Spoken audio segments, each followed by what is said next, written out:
Wow! Ang ganda naman dito! Sulit na naman ang layas natin, mga kasama. Ang ganda ng tanawin dito sa tuktok ng bundok.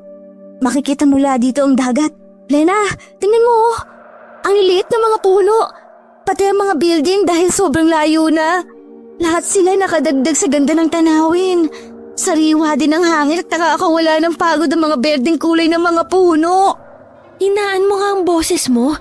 Baka makaistorbo tayo ng mga nilalang na nakatira dito. Lalo na hindi naman natin kabisado ang lugar. Basta ako, buo na naman ang araw ko. Kasama ko yung crush ko eh. Ayun no. Pogi talaga. Hoy, umayos ka nga. Baka may makarinig sa'yo, isumbong ka pa kay Tito Gab. Umiiral talagang kabaklaan mo kapag may gwapong lalaki. Siguro kaya ka lang sumama. Nalaman mong kasama rin si Manuel. Ay, atribida ka talaga. Palibhasa kasi.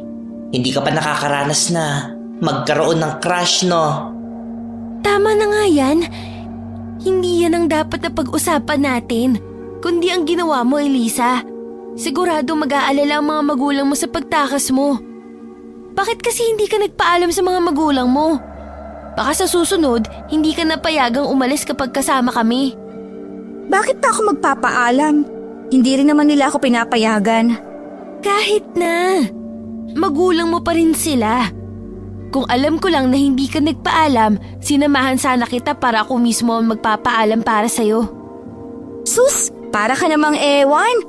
Para ngayon lang naman ako hindi nagpaalam eh. Saka babalik rin naman tayo, hindi ba? Hindi rin naman nila ako hinahanap. May mga magulang bang ganun? Akala mo lang siguro. Pero, hinahanap ka na rin nila. Tama si Lena. Dapat, kahit saan tayo magpunta nagpapaalam tayo sa mga magulang natin. Respeto man lang natin sa kanila. Bakit ba napunta sa akin ang usapan? Wala naman na tayo magagawa. Sa 2 oras nating pagbibisikleta, malayo na ang narating natin. Huli na para bumalik pa. Huwag sanang sumama ang loob mo sa amin ni Lena. Itinatama lang namin kapag mali ang ginagawa mo. Hindi tayo basta magkaibigan lang. Para na tayong magkakapatid. Sasagot pa sana si Elisa na mapansin niyang wala na ang kanilang mga kasamahang nagbibisikleta rin na katulad nila. Napatingin din sina Lena at Jamel sa direksyon na tinitignan ni Elisa. Teka, nasaan ang mga kasama natin? Anak ng putya, iniwan na naman tayo. Nalibang tayo sa pag-uusap natin. Hindi natin napansin dumiretso sila. Tara, sundan na lang natin ang mga bakas ng kanilang gulong. Mauna ka na, Elisa, at malinaw pa ang mga mata mo. Ako na lang ang mauuna. Nakakainis talaga sila. Napakadaya naman nila. Halata namang sinasadya nilang iwan tayo, no? Paano kasi? Panay ang papansin mo kay Manuel, kaya iniwan na tayo. Hay, ewan. Binigyan mo na naman ng kulay ang dahilan ng mga hinayupak na yon. Ay, nakakainis talaga. Kanya-kanya silang padyak ng kanilang mga bisikleta para sundan ang bakas ng kanilang mga kasama. Habang si Lena naman ay tahimik na nakasunod sa kanila. Panayang linga nila sa paligid. Napilit inaaninag ang 5 nilang mga kasama na halos kasing edad lamang din nila. Pero pagdating sa dulo ay napansin ni Jamel na wala ng bakas ng mga gulong sa lupa at halos hirap nang dumaan ang kanilang mga bisikleta. Mukhang naliligaw na tayo. Saan pa sila napunta? Nakakainis naman. Ngayon pa talaga sila nang iwan. Hindi ko rin napansin na umalis sila kanina. Sinadya talaga nilang hindi magpaalam. May araw din ang mga lintik na yun. Baka kasi ang akala nila nakasunod tayo. Paano yan? Masukal ang loob ng gubat na to. Dahil sa mga nagkalat na tuyong dahon at mga naputol na sanga ng puno. Tara, maghanap pa tayo ng pwede nating madaanan na kaya ng bike natin. Hindi tayo pwedeng manatili dito. Ano kaya kung bumalik na lang tayo? Paano? Nalimutan ko rin kung saan tayo nagsimulang pumasok Pero masyado nang malalim ang bangin. Konting pagkakamali natin, sa langit na tayo nito pupulutin. Huwag na nga kayong mag-isip ng ganyan. Palagi namang tayo naliligaw. Dati pa. Ngayon pa ba kayo matatakot? Ang nahahalata ko lang sa mga kasamahan natin, palagi tayong iniiwan. Sa susunod na makasama ulit natin sila, pinapangako ko, gaganti talaga ako. Isip ba yan? Hindi naman yata nila sinasadya eh. Kaya mabuti pa, dating gawi. Maghanap tayo ng ilog at sundan natin ang agos para makarating tayo sa kabahayan. Tamang-tama, sa dulo ng daan may maliit na ilog. Tara, sundan natin. Nakakita ng pag-asa ang tatlo nang malapitan nila ang ilog. Malinaw ang tubig at kita ang mga bato sa ilalim. Maging ang mga lumutang na lumot sa ibabaw ay dumagdag sa payapang tunog ng agos ng ilog. Katulad ng pinag-usapan, ay sinundan nila ang direksyong binabagtas ng ilog. Pero habang tumatagal, mas lalo silang kinakapitan ng takot sa katawan. Kaya nagpahinga sila saglit at nag-aalalang nagkatinginan. Teka, bakit pakiramdam ko mas lalo lamang tayong lumalayo? Ano kayang lugar ito? Bakit hindi natin makita ang daan palabas? Diyos ko, paano na? Nakakatakot dito. Lalo na kapag inabutan tayo na pagdilim. Uy, wag naman kayong ganyan. Pati ako pinagtataasan na rin ng balahibo sa katawan eh. Bakit kasi ganito? Dati naman kapag nagbabaybay tayo sa ilog may mga bahay tayong nakikita. Tama nga kaya ang kwento tungkol sa bundok na to? Marami na kasing nawala sa lugar na to. Pero dahil sa kagustuhan nating malaman, sinubukan pa rin natin puntahan to. Ano na naman? Tama bang pag-usapan natin dito mga nakakatakot na kwentong yan? Maglakad na muna tayo, pero sa gilid ng ilog pa rin na ito. Muli silang naghanap ng daan papalabas. Pero lumipas ang kalahating oras ay huminto ulit sila sa paglalakad habang akay ang kanilang mga bisikleta. Naliligaw na nga tayo. Masyado nang madilim ang lugar na to. Para silang mga kuweba dahil sa malalagong dahon ng mga punong tumataklob sa ilog. Ano nang gagawin natin? Sandali, tignan nyo. Nakikita nyo bang usok sa dulong bahagi ng ilog na to? Ay, salamat. Paniguradong may bahay dyan. Teka, sandali. Bakit na naman? Mahirap nang magtiwala sa lugar na to. Hindi natin kabisado ang mga tao. Paano kung may mga kanibal din dito? Ano ka ba? Pelikula lang ang kanibal, walang katotohanan yon. At isa pa, magmamasid muna tayo bago tayo hihingi ng tulong. Kaya, huwag ka na mag-isip ng kung ano-ano. Sakit mo sa puso no? Napilitan na lamang si Eliza at Lena na sumunod kay Jamela habang akay ang kanilang mga bisikleta papalapit sa pinagmumulan ng usok. Ilang minuto nilang nilakad ang daan papunta sa dulo. At sa wakas ay nakakita sila ng mga bahay na may malinis na kapaligiran. Maraming nakatanim na iba't ibang gulay at lahat ng mga bahay ay pare-pareho ang mga itsura. Ang bubong ay yari sa kugon, ganun din ang mga dingding. Sa gilid ay nakita nila ang isang matandang lalaki na nag-iihaw ng laman loob. May mga taong nakapila para bumili. Grabe naman. May baryo pala sa lugar na to? Isang buong tribo ang napuntahan natin. Tingnan mo ang mga tao. Lahat nakabahag ng telang puti. Parang nagmula sa katsa o lampin ng mga bata. Pero grabe ha. Ang mga lalaki, malalaki ang muscle. Ang tatangkad at halatang batak na batak sa trabaho. Nako, hanggang dito ba naman dinadala mo pa rin ang katarayan mong bakla ka? Umayos ka nga. Ay sus! Para naman kayong mga hindi babae. Tara na nga. Sa palagay ko naman yata marunong silang magtagalog. Ipinagpatuloy nila ang paglalakad at pagmasid sa galaw ng mga tao na abala sa pagbili ng inihaw ng matandang lalaki. Umupo muna sila sa isang bakanting kubo habang pinapanood ang mga tao. Lahat ay sumusulyap lang na parang mga walang pakialam na may dayo sa lugar. Pagkalipas ng ilang minuto, ay may napansin si Eliza sa kilos ng matandang lalaki. Napapansin ba ninyo yung tindero ng ihaw? Sus, ang alin na naman. Kung ano-ano na lang ang napapansin mo. Para kasing bulag yung matanda. Tingnan ninyo, Kinakapa ng kanyang kamay ang nakatuhog na bituka sa lalagyang planggana bago inilalagay sa umuusok niyang ihawan. Baka naman malabo lang ang mga mata. Halata namang nakakakita siya eh. Tsaka, paano naman niya maitutuhog ang mga bituka sa stick kung hindi siya nakakakita? Wag na nga yan ang pansinin nyo. Malapit ng dumilim ang paligid. Ang mabuti pa, makiusap tayo sa matanda na kung pwede sa kanya muna tayo pansamantalang tutuloy para magpalipas ng gabi. Bakit naman sa kanya pa? Marami naman nandiyan sa tabi oh. Kasi sa lahat, siya lang ang mukhang tao. Tingnan nyo, mga nakabahag sila. Hindi ako komportable sa kanila. Tsaka mas magandang lumapit tayo sa mas nakakatanda sa atin para matino silang kausapin at maayos hingian ng tulong. Kung sa bagay, may punto ka naman. O paano? Magsasabi na ba ako? Tangulang ang isinagot ni Elisa kay Jamela na bahagya pang nakatirik ang mga mata at panayang ipid ng maisi nitong buhok sa tenga nito. Tumayo ito at lumapit sa matandang nagluluto. Palibas ay 2 na lamang ang natitirang tao sa pila, ay agad silang tumayo para lumapit sa matanda. Kaya mas lalong pinagmasdan ni Elisa ang mga mata ng matanda. Kaya napansin niyang balot ito ng kulay puti. Parang meron itong sakit na katarata. Bili na kayo mga ineng! Masarap at malinam naman bituka ng baboy. Tikman nyo, libre tikim, para malaman yung masarap talaga ang aking paninda.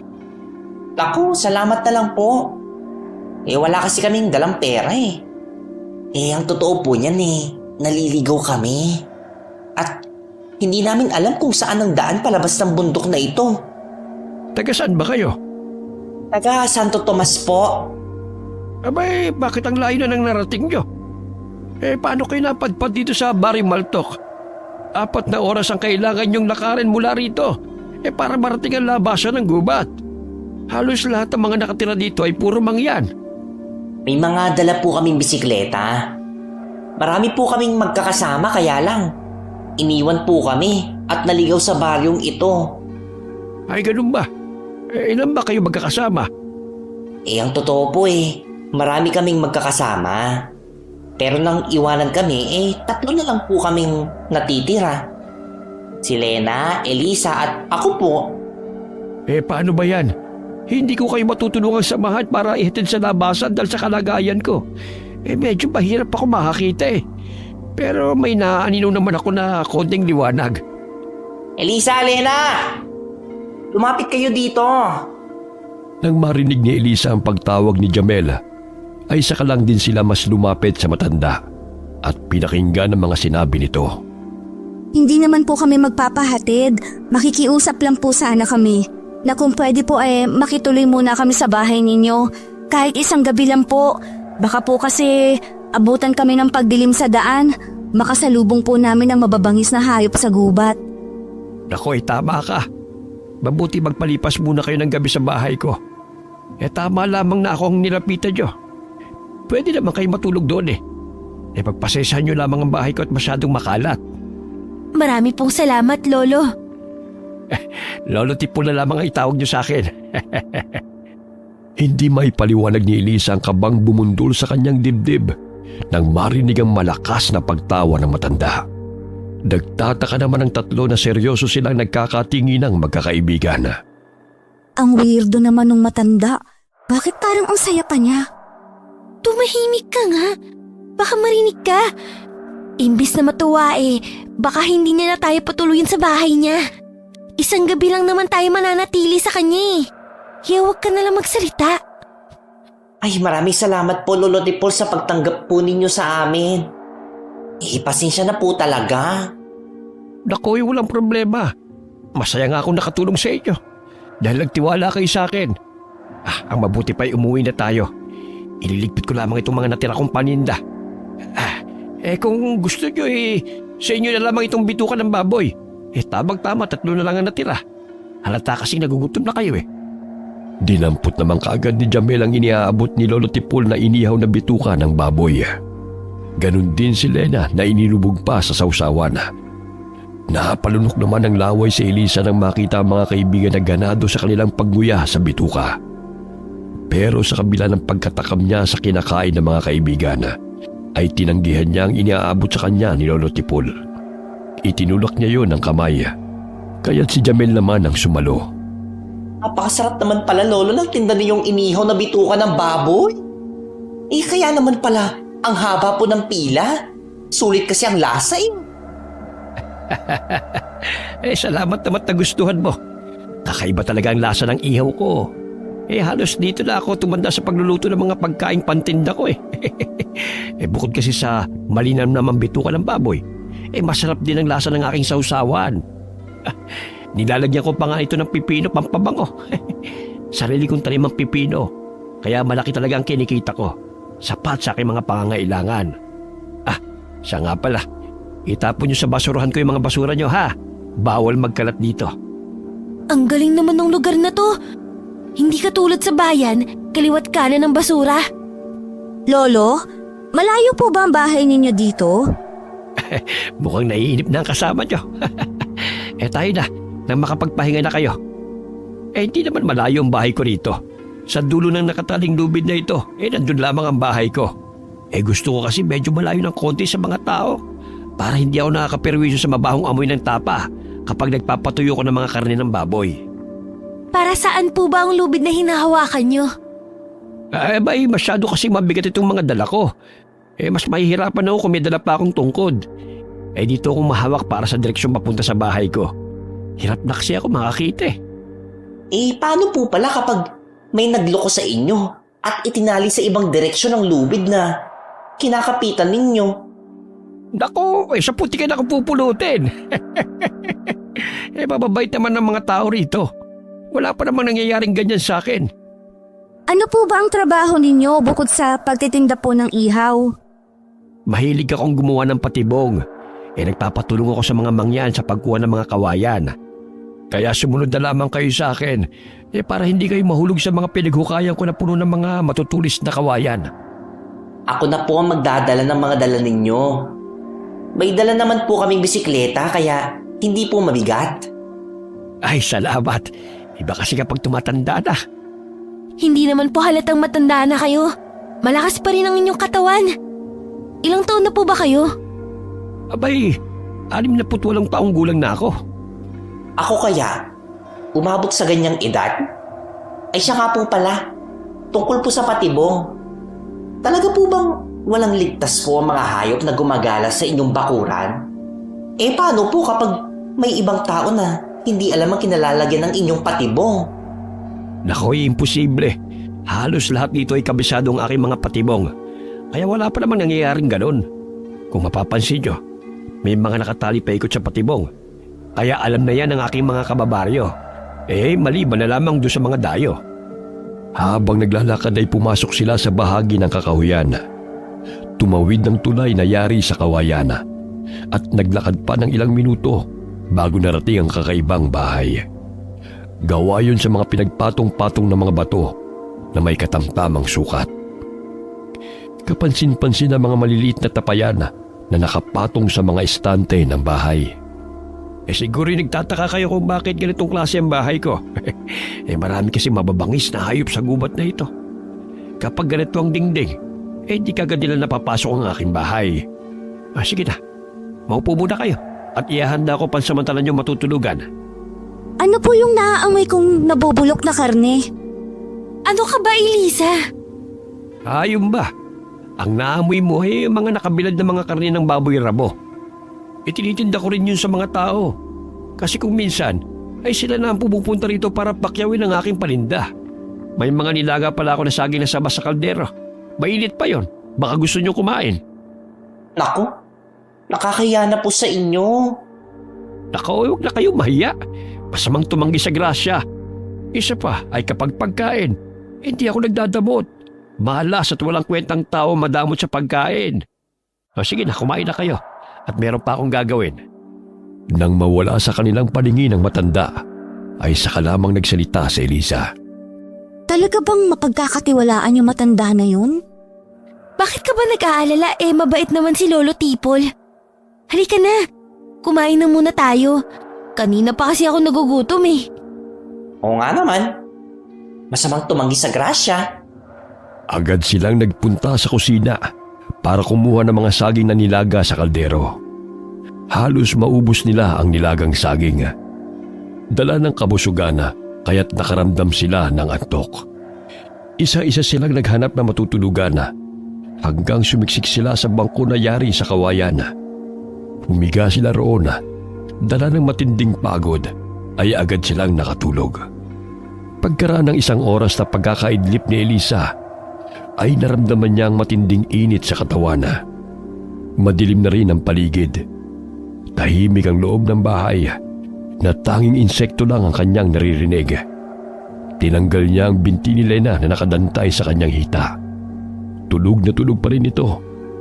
Akma na sanang babangon sa pagkakahiga si Elisa nang mapansing wala si Jamel sa kabilang bangko na pinaghigaan nito kanina. Lena, gumising ka, bilisan mo. Si Jamel, wala sa kanyang higaan. Bumangon ka muna dyan. Bakit ba? Antok na antok pa ako eh. Si Jamel, wala sa kanyang higaan. Tingnan mo. Baka umihi lang. Ito naman parang nawawala ng nanay. Inilingan ng dalawa ang paningin sa paligid at matyagang nakaabang ang mga mata sa pintuan. Pero walang Jamel na pumasok. Kaya't napatayo na si Eliza sa bangkong kinauupuan. Agad nilang nilapitan ang matandang nakabaluktot habang mahimbing na natutulog sa isang katre. Lolo, gising po kayo. Bakit? Nawawala po si Jamel. Alam niyo po ba kung saan siya nagpunta? Nako, ang alam ko ay natutulog lamang siya sa tapat niyong upuan. Baka naman tinawag ng kalikasan. O di kayo umihi. Nako, pasensya na. Wala kasi akong palikuran. Pero kanina pa po kaming naghihintay sa pagpasok niya. Tinamaan ng lintik. Baka naglakad-lakad. Pagkatapos ay nahulog sa aking patibong. Tuluyang napabalikwas ng bangon si Lolo Tipol. Halata rito ang pagmamadali at pag-aalala. Lalo namang kinabahan sina Elisa at Lena sa kaligtasan ng kanilang kaibigan. Dahan-dahan pa ang kilos ni Lolo Tipol dahil malabo ang mga mata nito. Kumuha muna ang matanda ng tungkod saka bumaba ng katre. Agad nitong nilapitan ang pinto saka binuksan. Kung totoo po na lumabas ang kaibigan namin, bakit po kaya nakasarado ang pinto sa loob? Hindi ko rin alam. Teka, may pinto nga pala ako sa kusina. Baka doon naman siya dumaan. Lolo, tulungan niyo po kaming hanapin si Jamel. Nakikiusap po kami. Pero papaano? Malabo ang mga mata ko, lalo na sa gabi. Hanggang sa mga patibong ko lamang kayo masasabahan dahil may mga tali akong nahahawakan. Pero kapag wala, isa pa niyo akong aalalayan. Hanapin niyo si Jamel. Mas makabubuting wag na kayo magdala ng bisikleta para maayos ang inyong paghahanap. Jamel! Nasaan ka na ba? Huwag ka na munang sumigaw sa ganitong oras ng gabi. Nagkalat na mababangis na hayop. Teka, kukunin ko lamang ang aking ilaw na gagamitin niyo sa paglalakad. Sana naman walang nangyaring masama kay Jamel. Halika kayo. Sumunod kayo sa akin. Ito. Hawakan niyo tong suno nang makita niyo ang daan. Nakita ni Elisa ang tali na nakatali sa mga puno na parang mga sampayan ng damit. Humawak si Lolo Tipol sa tali, saka nagsimulang maglakad. Dala ng matinding pag-aalala ay nauna nang maglakad si Elisa sa dalawa at panayang pagtawag sa pangalan ni Jamel. Elisa, huwag ka nang pumunta sa dulo, baka mapahamak ka. Nasaan na kasi si Jamel? Kahit kailan talaga layas ang lalaking yun. Talagang wala si Jamel. Diyos ko, nasaan na ba yun? Ilang sandali lang ay narating nila ang mga balon na ginawa ng matanda. Pero walang bakas na magpapatunay na may taong nahulog doon. Mukhang wala nga dito ang kaibigan niyo. Wala akong nadidinig ng mga kaluskos sa lugar na ito. Ang nakakatakot lamang baka naligaw na.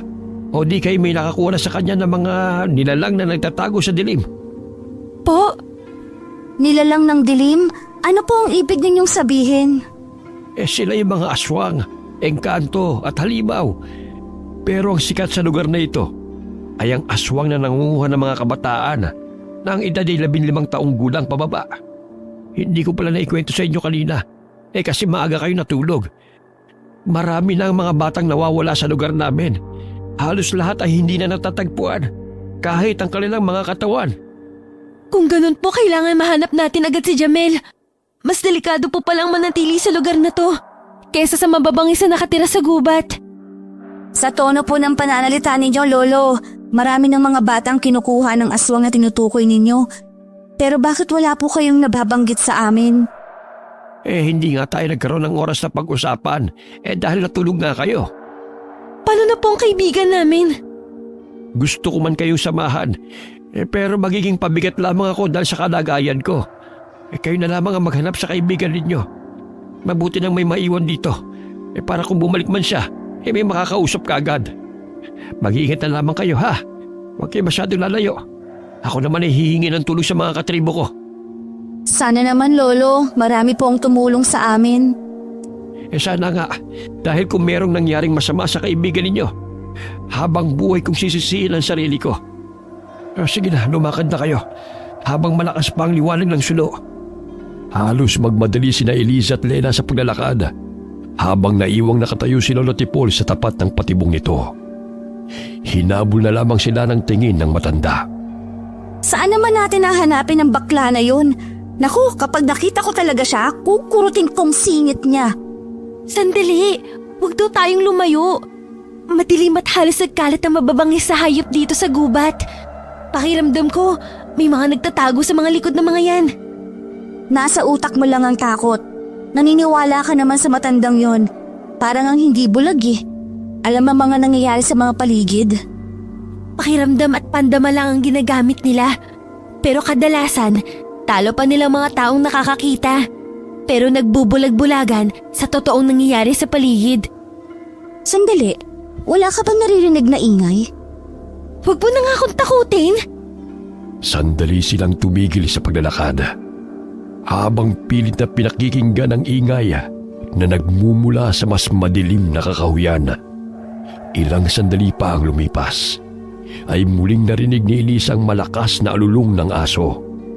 Dahil doon ay napakapit siya sa braso ni Lena. Aso ba yun o aswang? Teka, akala ko ba huwag tayong maniniwala kay Lolo Tipol? Bakit ngayon namumutla ka at nanginginig sa takot? Ikaw kasi... Hindi na naituloy ni Elisa ang mga sasabihin nang biglang may dumaan sa kanilang harapan. Mabilis ang takbo at lumika ng isang ingay na naghatid ng kilabot sa kanila. Parang asong may nakakatakot na mga mata. Diyos ko, anong nilalang na yun? Ang bilis kumilos at panay ang angel na parang aso. Talaga bang itutuloy natin ang paghahanap sa kaibigan natin? Oo. Kaya ba ng konsensya mong iwanan si Jamel sa ganitong klaseng lugar? Baka naman babayra mo o di kaya usaang nilalang na dumaan sa harap natin. Tao ang nakita ko, pero may magulong buhok. Pagapang siyang tumakbo at sa bilis niyang kumilos, hindi na natin nakita ang itsura niya. Umakbang pa ng isang magkaibigan bago napahintulit nang makita ang isang nilalang na nakatayo sa unahan ng kanilang nilalakaran. Kahit madilim ay alam nilang nakangisi ang tao na nakaharang sa kanilang dinaraanan. Kailangan pa niyang ibaling sa kabila ang suno para lang makita ang itsura ng taong nakatayo. Nang tamaan ito ng liwanag na nagmumula sa kanilang ilaw, ay isa lamang ang napansin ni Elisa. Diyos ko, mapupula mga mata niya, Helena. Umayos ka nga! Natural na magkulay pula. Dahil tinamaan ng liwanag na nagmumula sa dala nating sulo. Hindi siya tao. Madalas ako magbasa ng mga libro, kaya alam kong tungkol sa mga nakakatakot na nilang sa gabi. Kaya ko lang naman sinabing walang katotohanan ng mga sinasabi ni Lolo ay dahil sa mga librong nababasa ko. Pero iba ito. Totoo na ito, Lena. Bigla na lamang humangin ng malakas, nakamuntikang pumatay sa sindi ng kanilang suno. Pero dahil malakas ang apoy sa hawak na suno ni Eliza, nanatili yung may apoy. Pero halos mapasigaw sila ng malakas nang bigla na lamang may humila sa kanilang binti, dahilan para matumba sila sa lupa. Nagpupumigla si Elisa, pero hinihila na sila ng tao na may malago ang buhok at may mabahong amoy na parang nabubulok na karne. Tulong! Tulungan niyo kami! Pasuin mo siya, Elisa! Idikit mo ang sulo sa kanyang mga kamay! Bilisan mo! Hindi ko maabot. Baka pag nabitiwan ko itong sulo, mas lalo tayo walang magamit na ilaw. Paano pa tayo makakaalis sa gubat na to? Sinubukan ni Elisa na itadyak sa lalaki ang kaliwa niyang paa. Pero sadyang malakas ito. Bukod pa roon, ang mahaba at matutulos nitong mga kuko ay bumabaon sa kanilang mga binti. Umagos ang dugo sa kanilang mga paa, kaya't napaiyak na lamang sa sobrang sakit ang dalawang dalaga. Pakawalan mo kami. Maawa po kayo. Sino po ba kayo? Siguro, ikaw ang kumuha sa kaibigan namin. Ilabas mo si Jamel. Pakawalan mo kami. Tulong! Tulungan niyo kami! Kahit anong sigaw at pagpupumilit ni Elisa para makawala sa pagkakahawak ng aswang sa kanilang binti, ay lalo lamang bumabaon ang mga kuko ng nilalang na humihila sa kanila. Idagdag pa ang batong nakausli sa lupa at kumukuskus sa kanilang likod. Halos mapasigaw sila sa sakit. Lalo pa at manipis lamang ang kanilang mga damit. Dahil hila-hila pa rin sila ng nilalang, ay hindi sila makaalis sa pagkakahawak ng nilalang sa kanilang mga binti. Maya-maya pa'y huminto ang aswang sa paglalakad, kaya't binitiwan sila nito. Dumukwang ito sa kanilang mukha habang nangangisi na parang isang halimaw. Layuan mo kami! Halimaw ka! Wala na kayong magagawa. Pagpipiestahan na kayo ng aking mga alagad, lalasapin nila ang inyong karne. Tiyak na matutuwa ang aking mga kasama sa masarap na putaing ibibigay ko sa kanila. Maawa po kayo. Pakawalan mo kami. Ano ko, tanga? Pagkain na, gagawin ko pang bato. Anong gagawin mo sa taling hinugot mo sa iyong bulsa? Igagapos kayo. Baka makatakas pa kayo. Bihira lang ang ganitong pagkakataon na makahuli ako ng mga malulusog na pagkain. Nasaan ang kaibigan namin? Kapag nakatakas kami dito, ikaw ang una naming papatayin. Isa kang alagad ng dilim. Wala kang karapatang mabuhay sa mundong ito. Dala ng matinding galit ay tuluyan ng hinawi ng halimaw ang malago nitong buhok. Tumambad sa kanila ang kulubot nitong balat na may nakausling mga bukol.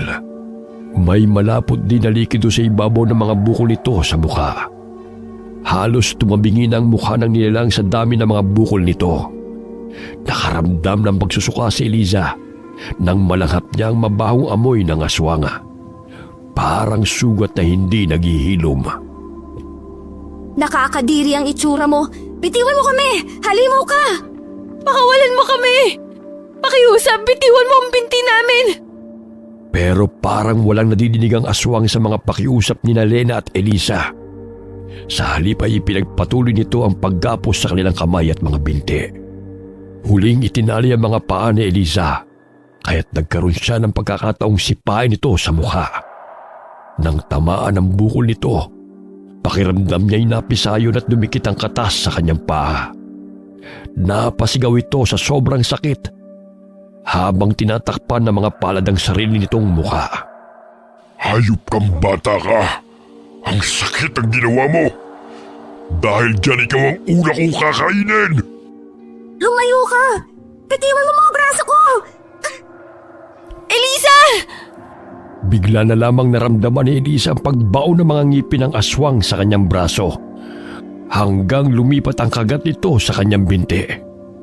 Ramdam na ramdam niya ang pagsipsip nito sa kanyang dugo, kaya mas lalo siya nagpupumiglas dahil sa sakit. Gusto niyang pagsisihan ang ginawa sa mukha ng aswang nang gumuhit na ang sakit sa kanyang buong kalamnana. Halos ayaw matanggal ang bibig nito sa mga binti niya, na patuloy sa pagkagat at pagdila sa mga natitirang dugo sa kanyang balat.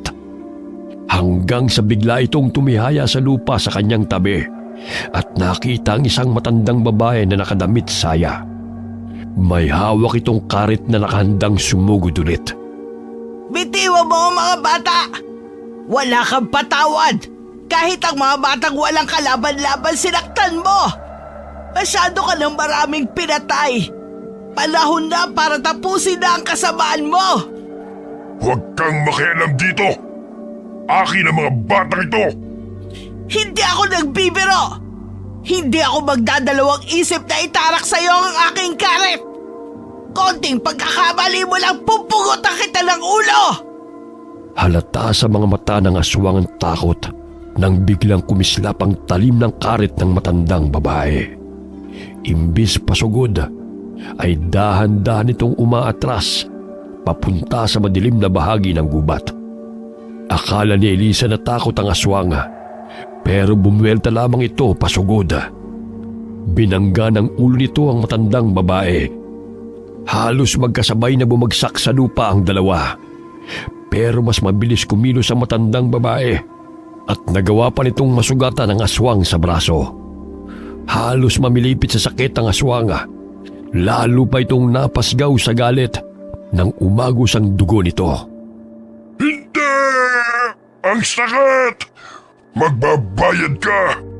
Tanda mo yan! Pagsisisihan mong nakialam ka sa akin! Yun ay kung kaya mong gamutin ang sugat na nasa braso mo! Hindi yan maghihilom! Kahit tahiin mo pa yan! Habang buhay na yan magiging sugat! Hindi ka matatahimik sa kirot! Lalo na kapag malamig ang klima! O di kaya'y malakas ang ulan! Hindi! Parang kidlat na nawala sa kanilang harapan ang nagwawalang aswang dahil sa bilis nitong kumilos. Nang mawala ito sa kanilang paningin, ay saka sila nilapitan ng matandang babae. Baka sa mukha nito ang matinding pag-aalala. Napahagulgol na lamang ng iyak sina Lena at Eliza nang mailigtas sila ng matandang babae. Maraming salamat po sa pagkakaligtas niya sa buhay namin. Ang kaibigan po namin nawawala. Kinuha po siya ng halimaw na yon. Tulungan po ninyo kaming mahanap si Jamel. Tulungan niyo po kami. Si Elisa po maraming kagat sa binti at braso. Nagdudugo pa rin hanggang ngayon.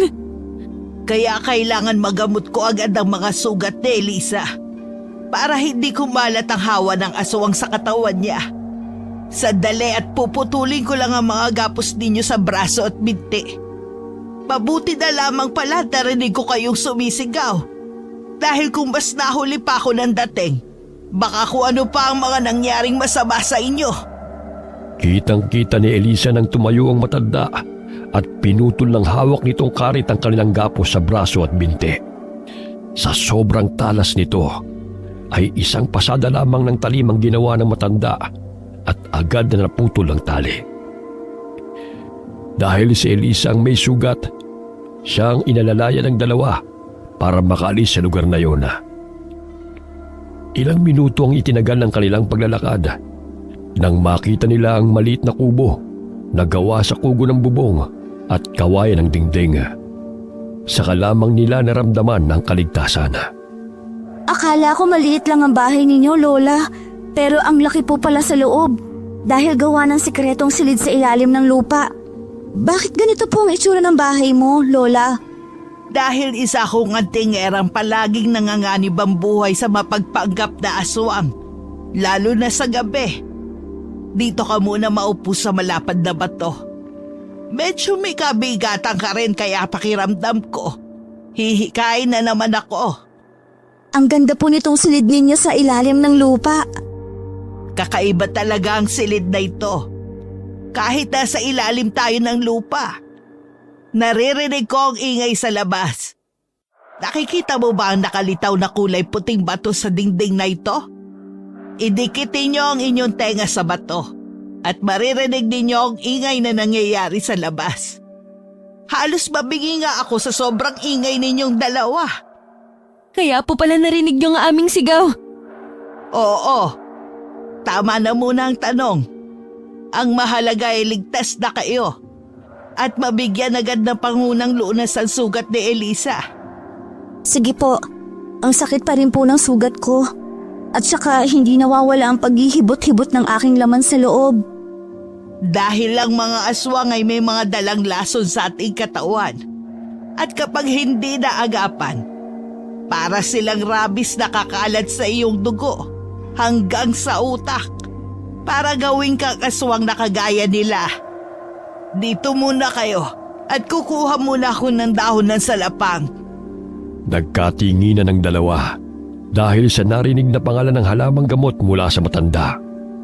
Saglit lamang itong nawala. Pagbalik ay may dala na itong isang uri ng halaman na may bulaklak na kulay lila. Ano pong mga halaman na yan? Ang lapad naman po ng dahon. Kakaiba po ah. Ang maliit na bunga maraming buto. Para saan po ba yan, Lola? Ito ang tinatawag na salapang. Gamot sa ubo at sipon. Marami itong kagamutan. Pero mas mabisa itong panlaban sa impeksyon. Lalo na ng mga kagat ng aswang, hayop, o kahit na may laso na insekto. Paano naman po yan makakatulong na malabanan ang pagkalat ng impeksyon mula sa hagat ng aswang? Ilalaga ang katas ng mga buto at ang dahon naman ay didikdikin ng bato. Saka itatapal sa mga sugat na gawa ng kagat ng aswang. Mahapdi ito ng katulad ng isang uri ng likido na madalas gamitin ng mga doktor. Pero pagkatapos naman ng sakit, ay makakaramdam ka ng konting pamamanhid sa bahagi ng may kagat ng aswang. Ngayon lang po kasi kami nakakita ng ganyang klaseng halaman na may maraming kagamutan. Dahil mga albularyo lang naman ang nakakaalam nito. Lalo na kapag nakatira ka sa kabundukan may malayong ospital. Ito talaga ang mabisang gamot laban sa mga lason. Pagkatapos ipaliwanag ni Lola Marga ang tungkol sa halamang dala nito, ay pinanood ng dalawa ang kilos ng matanda. Tahimik ito na nagsalang ng kaldero sa kalana, nagawa sa pinatigas na putik ang tungko nito. Pero si Elisa ay nagtataka sa kakaibang galaw ng matanda. Kung paano ito naging malakas at mabilis sa pakikipaglaban sa aswanga. Lola, ilang taon na po ba kayo? Abae, 65 taong gulang na ako. Bakit mo ba naitanong? Nagtataka po kasi ako sa inyo kanina pa. Ang bilis ninyong kumilos at may kakaiba rin na lakas. Kasi natalo po ninyo yung aswang. Nako, hiram lang ang aking lakas at liksi ng katawan. Paanong hiram lang, Lola? Ang mga nakita ninyong bilis ko kanina ay nang dahil sa hawak kong karet. Pero kapag hindi ko nahawak ang sandata, wala na ang lakas ng aking katawan. Paano naman po nangyari yun? Ang aking karet ay nagtataglay ng mutya ng gagamba. Kung mapapansin ninyo ang itsura ng malakawit itong talim, ay makikita ninyo sa bandang hawakan ang isang uri ng bato na kulay lila. Yan ang mutya ng gagamba. Nabihirang mahanap sa katawan ng makamandag na gagamba. Kadalasang matatagpuan ito sa malalamig na dahon ng malalaking puno dito sa gubat. Kanina po nang makita ng aswang ang hawak ninyong sandata, nahalata ko pong takot na takot siya nang makita ang dala ninyong karit. Tapos, nang masugatan po siya sa braso, ay sinabi ninyong hindi yun maghihilom. Bakit po? Yun ang epekto ng aking karet na may mutya ng gagamba. Talagang parusa sa kanila ang sugat na manggagaling sa aking armas. Kaya't kinatatakutan talaga ako dito sa baryo. Kaya lang matanda na ako at mahina na rin ang katawan. Ang aswang po na nakalaban natin kanina, ano po ang tawag sa kanila? Sila naman ang nilalang na kung tawagin sa aming baryo na aswang punso. Dahil sa kanilang nakakatakot na itsura. Kadalasan para silang mga lamok na ang gusto lang ay uminom ng sariwang dugo ng tao. Kadalasan niluluto muna nila ang laman o karne ng tao bago kainin.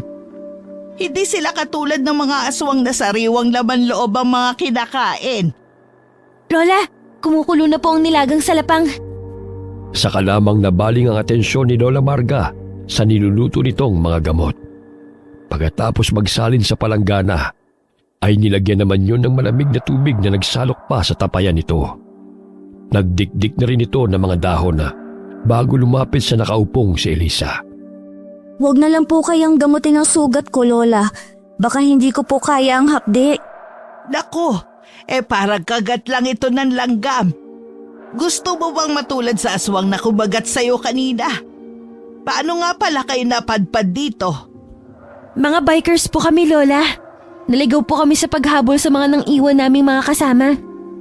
Siguro lumayas kayo ng walang paalam sa mga magulang ano? Kaya kayo napapahamak.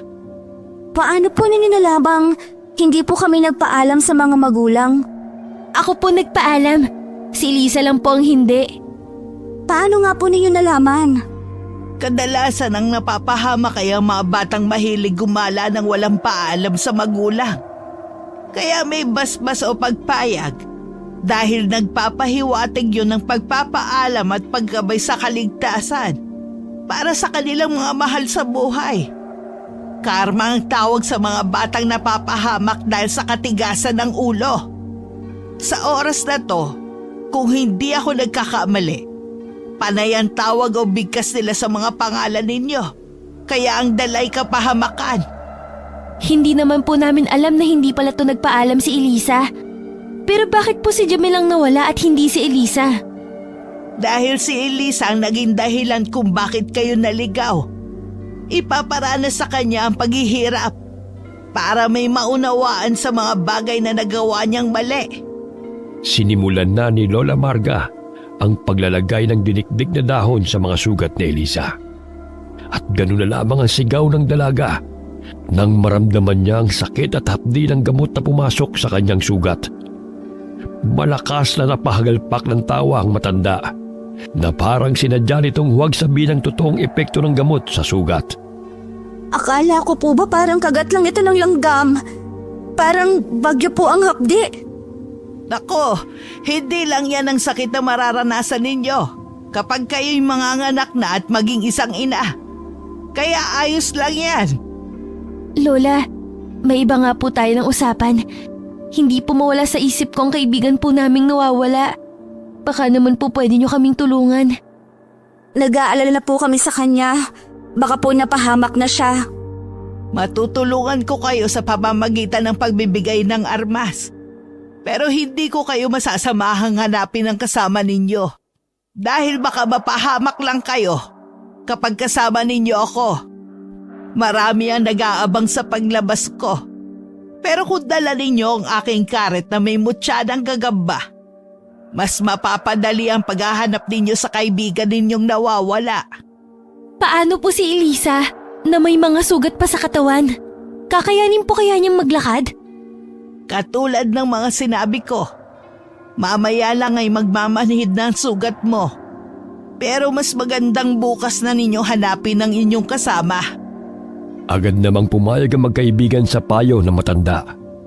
Pero pagsapit ng gabi ay hindi sila dinalaw ng antok. Nanatili silang gising at magkatabing nakahiga sa sahig na gawa sa kawayan. Habang si Lola Marga ay mahimbing nang natutulog habang nakabaluktot sa pang-isahang upuan. Kailangan nating balikan ng bike natin na naiwan sa kubo ni Lolo Tipol. Bukas, bago magliwanag, magpapaalam na tayo kay Lola. Lalo na at baka nag-aalala na si Lolo na hindi tayo nakabalik ngayon. Hinahanap na tayo siguradong hindi ngayon mapakali. Nasaan na kaya si Jamil? Sana naman ligtas at nasa maayos sa kalagayan ng bakla na yun. Kinabukasan ay naunang bumangon si Elisa sa kanilang higaan. Kung kailan sumikat na ang araw ay saka pa sila nakaramdam ng antok. Ingatan ninyo mabuti ang karet ko. Kapag nakita na ninyo ang kaibigan ninyo, bumalik kayo agad dito para ako mismo ang maghahatid sa inyo sa bayan. Salamat po, Lola. Paano po kapag nakasagupa namin ang aswang na yun, Lola? Hindi kayo pababayaan ng aking mutya. Sa sandaling uminit ang hawakan ng aking karet, ibig sabihin may aswang sa malapit. Tandaan ninyo, ang mutya ng gagamba ay limitado lang ang kakayahan. Lalo na kapag sikat na ang araw. Tatandaan po namin. Lumakad na kayo. Nasa tamang oras kayo. Kapag ganitong latagang sikat ng araw, mahihina ang kapangyarihan ng mga nilalang ng dilim. Magmadali kayo. Bago pa may mangyaring masama sa kaibigan ninyo. Mabilis ang naging paghakbang ng magkaibigan sa daan ay tinuro sa kanila ni Lola Marga. Ilang minuto rin ang lumipas nang mapadaan sila sa isang abandonadong kubo. Sira ang bubong at ginapangan na ng ligaw na damo ang dingding. Matagal nilang pinagmasdan ang bahay na yun na parang may dalang mabigat na enerhiya na nanggagaling sa loob. Hahakbang na sana si Elisa nang biglang may kumaluskos sa kanilang likuran. Kasunod ng mabahong singaw na katulad ng naamoy nila sa aswang na umatake sa kanila. Parang may sumusunod sa atin. Pakiramdam ko rin. Pero hindi naman umiinit ang hawak ng karit. Pero malay mo naman kung nagkakabisa lang ang hawakan nito kapag madilim ang paligid. Mukhang nabasa ko rin sa libro. Totoong walang bisa ang mutya sa umaga. Kadalasan sa gabi lang ito nagkakaroon ng kakayahan. Ang mabuti pa umalis na lang tayo dito. Hanapin na natin ang bahay ni Lolo Tipol. Ipinagpatuloy nila ang paglalakad hanggang makarating sila sa harapan ng bahay ng matanda. Nakita nilang maayos na nakasandal ang kanilang mga bisikleta sa malaking puno. Lolo Tipol, tao po! Baka naman umalis para mangaso. Ayos ka lang. Alam mo namang bulag yun. At umaasa lang sa huli niya sa mga patibong. Medyo may kabingihan din ang matandang yon. Lumapit na tayo sa kanya, baka nakabalik na si Jamel. Sabik na napatakbo si Elisa para tignan kung nasa loob nga ang kanilang kaibigan. Pero nadat na nilang nagluluto ang matanda habang nakasuot ng jacket na kulay asul. Lolo! Diyos ko naman kayo mga bata kayo. Pinag-alala niyo ako. Saan ba kayo nagpunta? Kagabi hinanap ko kayo. Nagpatuloy na nga ako sa mga tao rito para malaman kung nasaan na kayo. Nahanap niyo ba si Jamel? Pasensya na po, Lolo. May nangyari po kasi sa amin. Tama po kayo, may aswang sa gubat na ito. At nasugatan po ako. Si Jamel, hindi namin siya nahanap. Anong gagawin na po namin? Yan na nga din ang inaalala ko. Sana ba nagpunta ang kasama niyong yun? Kung sana hindi siya umalis. Maaaring ngayon ay makakauwi na kayo. Ang mabuti pa ay maupo muna kayo. Kamusta ang sugat mo, Elisa? Mabuti na po. Nalagyan na po ni Lola Marga ng gamot ang sugat ko. Siya nga po pala. Magsisimula na po kaming maghanap sa kaibigan namin. Nagpakita lang po kami sa inyo para hindi po kayo mag-alala. Ganun ba? Salamat naman at hindi ka malubhang na sugatan. Hindi man lang ako makatulong sa inyo. Naku, huwag niyo po isipin ang bagay na yon. Nagpapasalamat po kami dahil may natuluyan kaming bahay. Ang mabuti pa ay kumain muna kayo ng almusal bago kayo pumunta sa gubat para may lakas kayo sa paghahanap. Tatayo na sana si Lolo Tipol nang hindi sinasadyang masagi ng paa nito ang itinabing karit ni Elisa. Dahil iniwasan niyo ng matanda, nawalan ito ng balanse at natumba sa sahig. Halos mamilipit ito sa sakit ng katawan. Ang mas napansin ni Elisa ay ang pagyakap ng isang palad dito sa brasong nasaktan. Mabilis itong napatayo na parang ayaw magpalapit sa kanila. Lolo, ayos lang ba kayo? Bakit parang may dugo? Ha? Ay, wala to. Naaksidente kasi ako kagabi sa paghahanap sa inyo. Pero parang dumudugo, Lolo. Ayos lang ako.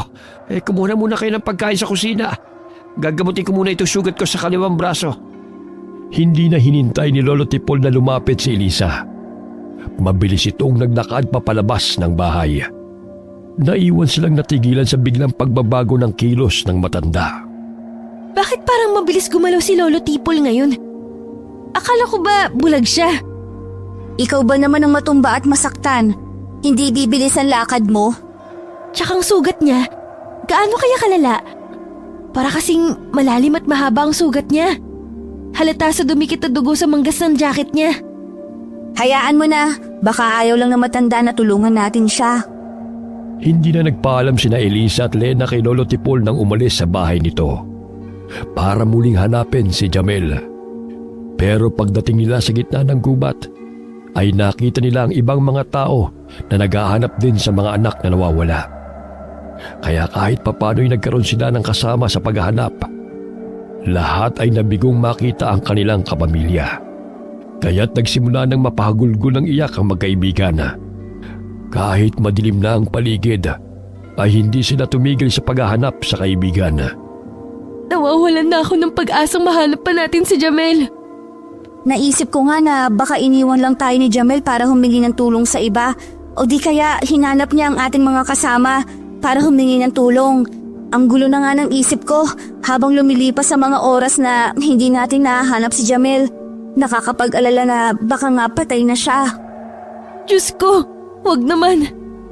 Pero imposible. Hindi niya iiwan ang kanyang bisikleta. Mahal na mahal niya yun eh. Dapat pala, dinala na lang natin ang mga bisikleta natin. Nang marami tayong mapuntahang mga lugar na maaaring puntahan ni Jamel. Tama lang na maglakad tayo. Hindi siya makakapaglakad na malayo. Hindi tayo pwedeng lumayo, sabi ni Lolo. Kailangan na nating bumalik. Habang naglalakad sina Elisa at Lena, ay bigla silang napahinto sa tapat ng makapal na damuhan. Dali-dali silang nagtago dahil napansin nilang matanda na lumabas sa bahay nito. Nakikita mo ba ang nakikita ko? Si Lolo Tipol yun ah. Tsaka, bakit parang hindi siya bulag? Ang bilis niyang kumilos oh. Naloko na. Sinasabi ko na nga ba at parang may mali. Unang kita ko pa lang sa mga kilos niya, may hinala na akong hindi siya totoong bulag. Ang mabuti pa, sundan natin. Saan kaya siya pupunta? Parang ibang nararamdaman ko sa mga nakikita natin ngayon. Para siya mismo magdadala sa atin sa kinaroroonan ng kaibigan natin. Tara, kumilos na tayo. Nakalayo na siya at hindi na tayo mahalatang sumusunod sa kanya. Magaan ang mga hakbang ng paa na magkaibigan. Palihim silang sumunod sa matandang may dalang maliit na basket na yari sa uway. Malakas ang kabang bumundol sa dibdib ni Elisa habang patuloy ito sa paglalakad hanggang huminto ito sa tapat ng isang kubo. Teka, hindi ba at ang kubong yun na nakita natin kanina? Anong ginagawa ni Lolo Tipol sa bahay na yun? Sigurado ka ba na ang bahay na yan ang nakita natin kanina? Oo, hindi ako maaaring magkamali. Ang sirang bubong at maraming damong ligaw sa dingding ang aking palatandaan. Hindi kaya naririyan si Jamel? Hindi yun ang tumatakbo sa isip ko. Paano kung ang bahay na yan ay katulad ng kubo ni Lola Marga na may sikretong silid sa ilalim ng lupa? At pakitang labas lang ang kubo para hindi pa ginalaan na may mahalagang bagay ang tinatago sa lugar na yan. Pero hindi naman natin siguradong may kinalaman si Lolo sa pagkawalan ni Jamel. Lapitan kaya natin para malaman natin kung anong tinatago niya sa loob. Patunay na niloloko lang tayo ng matanda. Hindi siya totoong bulag. Hinintay muna ng dalawa na pumasok sa loob ng kubo si Lolo Tipol bago maingat na lumapit sa dingding ng bahay. Sumilip lang sila sa maliit na butas na kung saan ay kita ang loob ng bahay. Mula sa kanilang pinagtataguan ay kitang-kita nila ang pagtanggal nito sa mga tapayang nakadagan sa pinto ng lihim na silid. Luminga-linga pa ang matanda bago pumasok sa loob. At hindi nga sila nagkamali. May sikretong silid ang sirang kubo. At mula sa kanilang kinaroroonan ay dinig na dinig nila ang iyakan ng mga batang nagmamakaawa sa matanda. At nakilala naman nila ang boses ng isang lalaki. Diyos ko! Si Jamel kasamang nakakulong sa silid. Anong gagawin natin?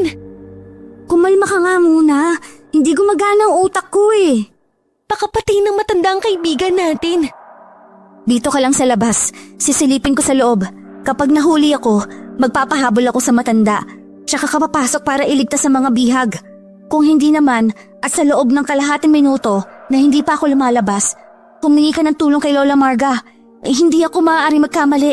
Si Jamel ang nagmamay-ari ng boses kanina. Buhay pa siya sa awa ng Diyos. Paano tayo makakilos ng maayos? Nasa loob pang matanda. Paano kung mahuli niya tayo? Tsaka, nasan nga pala ang karet mo? Nandito sa may likod ko, nakasuksok sa suot kong short. Itinuro ni Elisa ang kanyang armas sa kaibigan. Halos mabigay naman si Elisa sa malakas na tibok ng kanyang puso habang pinakikiramdaman ng mga batang nasa loob ng kwarto sa ilalim ng lupa. Maingat siyang naglakad papasok. Iniangat niya ang pinto ng sahig at nakita niyang hagdan na nayari sa kahoy. Maingat siyang bumaba sa baitanga, saka hinugot ang karit sa kanyang likod. Halos hindi siya humihinga sa paghakbanga. Bukod kasi sa iyak ng mga bihag, ay dinig na dinig niya ang malakas na hagulgol ni Jamel. Pakawalan niyo kami, Lolo. Nakikiusap ako. Huwag niyo po kaming sasaktan. Tumahimik ka! Masyado kang maingay! Kapag hindi ka pa tumigil, ikaw ang isusunod ko sa batang kinatay ko ngayon! Diyos ko, may pinatay na siya. Ano kaya ang ibig sabihin ng matandang ito?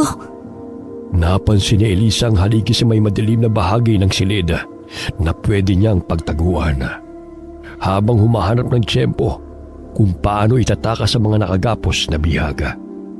Maliwanag ang loob na sa tatlong nakasinding sulo sa silid. Tanging ang pinagtataguan lamang niya ang hindi abot ng liwanag. Dahil sa abala sa ginagawang paghiwa si Lolo Tipol sa karne na nasa mahaba nitong lamesa, nagawa niyang lumapit ng hindi nito namamalayan para mas makita ang sitwasyon sa loob. Halos manlaki ang kanyang mga mata nang makita ang mga nakasabit na kamay ng mga kabataan na nauna nitong kinatay. Napatakip ng sariling bibig si Elisa nang magkatinginan sila ni Jamel. Marami itong dumi sa katawan at mukha. Halos pandilatan niya ito ng mata para hindi ito lumikha ng ingay. Masyado nang nakakainis sa mga kaibigan mo, Jamel. Pero huwag ka mag-alala. Malapit mo na silang makasama. Hindi ka magtatagumpay. Kampon ka ni Satanas. Bakit ka pa nagagalit? Kumain ka naman ng tinda ko. Sarap na sarap ka pa nga sa lasa. Bago kasi ako nagkakatay ng mga imported na kagaya mo, ipapakita ko muna sa'yo kung paano ko tinutuhog ang bituka ng biktima ko. Kasabay ng pag-alingasaw ng malansang amoy ng karne, ang pag-init ng karit sa kamay ni Elisa habang nagtatago siya sa likod ng haligi.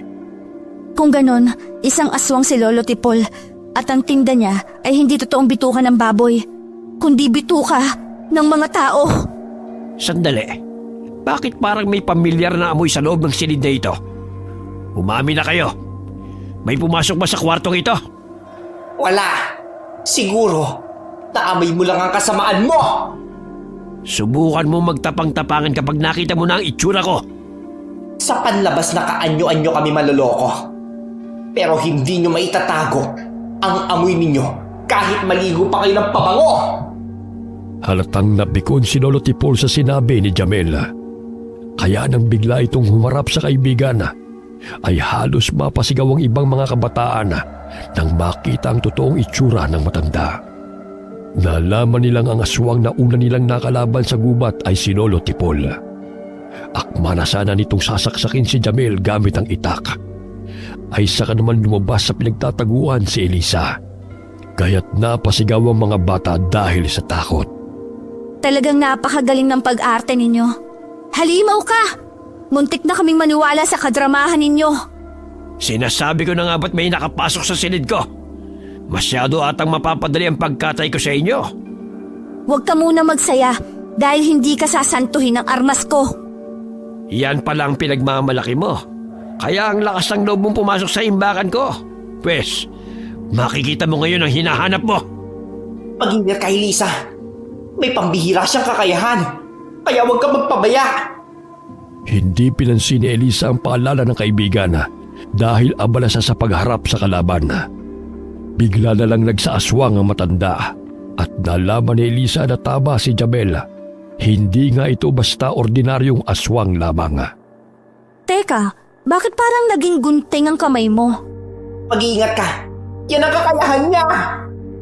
Ang ayoko sa lahat ay yung pinakikilaman ako sa mga diskarte ko. Ikinuskos nito ang malaking gunting sa sahig ng silid, saka itinutok sa kanya. Unang sumugod si Lolo Tipol, pero maagang nasalagyon ang gamit niyang karet. Malakas ang aswang, kaya't sa muli nitong pag-atake ay nasugatan siya sa kaliwang braso. Dala ng matinding galit ay siya na mismo ang unang sumugod dito. Tumakbo siya sa dingding na parang gagamba at paglagpak niya sa lupa ay sinipa niya ito sa mukha. Kasunod ng pagwasiwas niya ng karet, namuntik namang tumama sa mukha nito. Parang gusto ko makuha ang karet mo. Ibaba mong armas mo.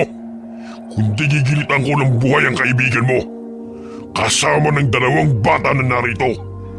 Ganyan ka ba kapag natatalo, nagtatago sa tao? Huwag ka matakot, Elisa. Gawin mo ang nararapat. Bayani yata ang pangarap mo, Jamel. Pinapatay na ang mga martir. Pakawalan mo ang mga bihag dahil kung hindi, sisiguraduhin kong tatamaan ka ng karit ko. Hindi na natapos ni Elisa ang kanyang sasabihin nang nahagip ng malagunting na kamay ng matanda ang hawak niyang karet. Tumalsik ito sa sahig, malapit sa paanan ni Jamel. Hindi niya namalayan ang sunod na pagkilos ng kalaban. Mabilis na nakalapit si Lolo Tipol sa kanya at sinuntok siya nito sa sikmura.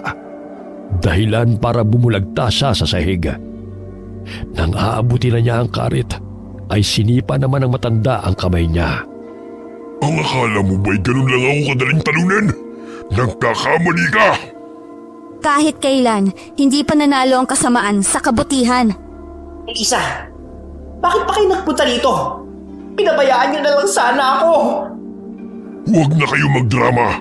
Mamamatay na rin naman kayo. Sariwa pa rin ang mga sugat sa binti at braso mo.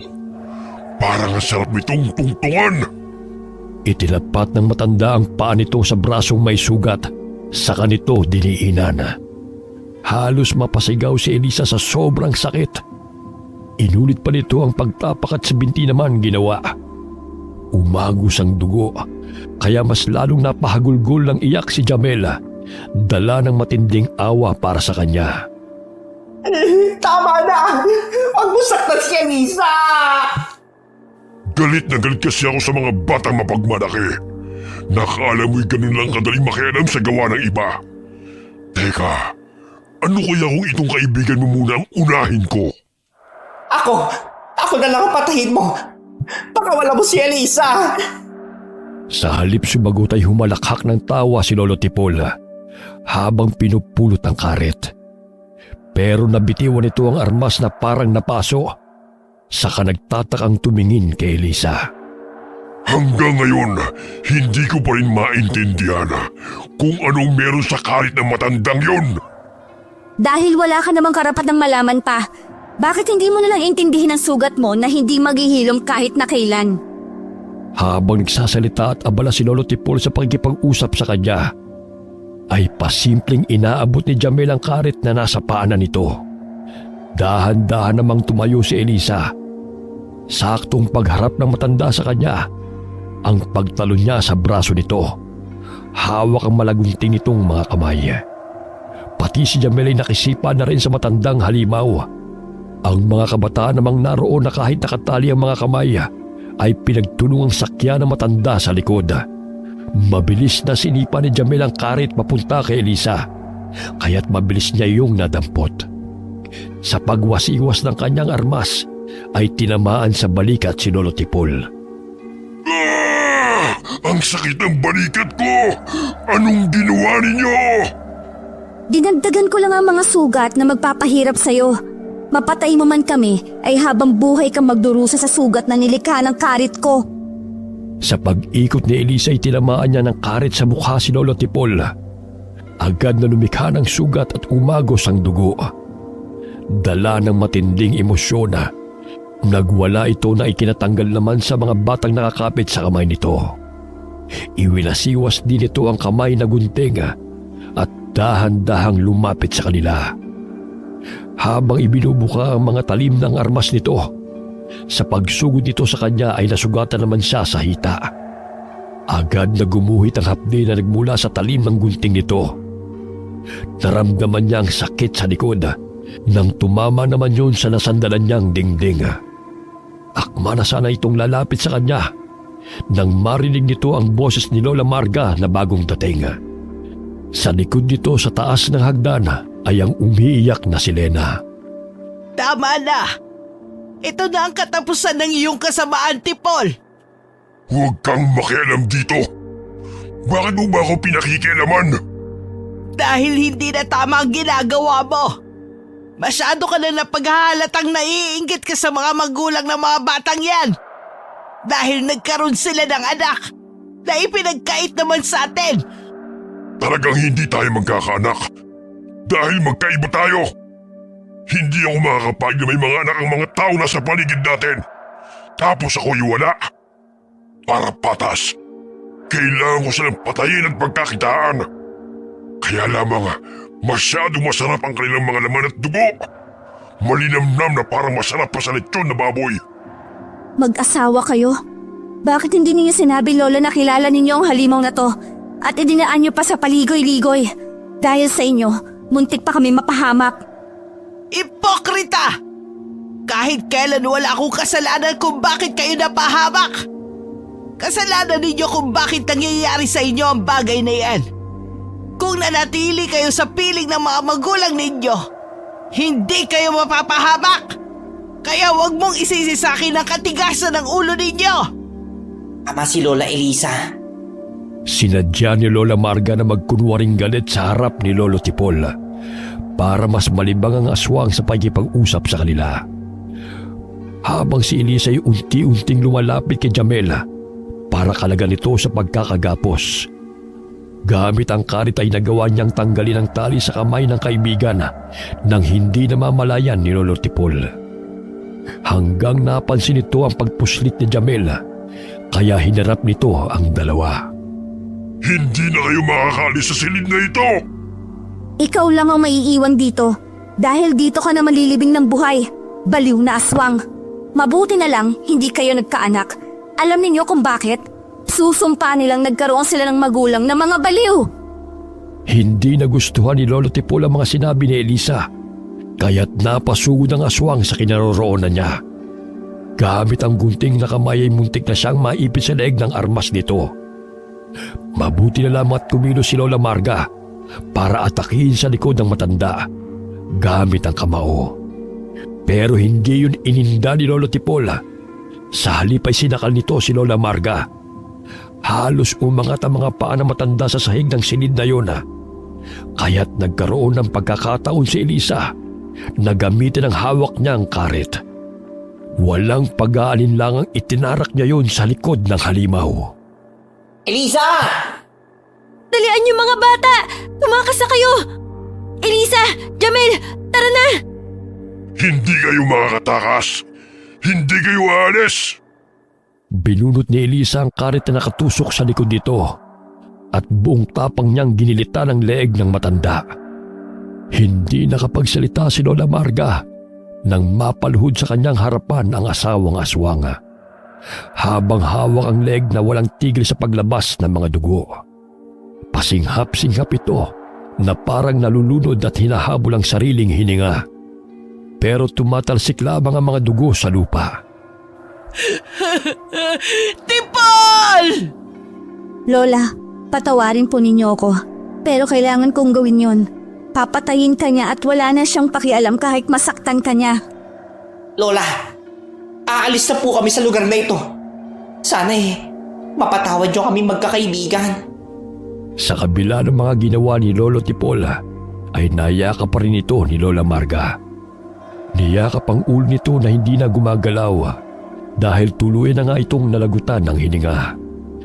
Mula sa kulubot at bukol-bukol nitong mukha ay bumalik ito sa dating anyo. Tuluyan nang napahagulgol ng iyak ang matanda. Umalis na kayo. Huwag na huwag ninyong ikakalat ang mga nangyaring ito. Manatili sanang lihim ang pagkamatay ng asawa ko para sa mga taga rito.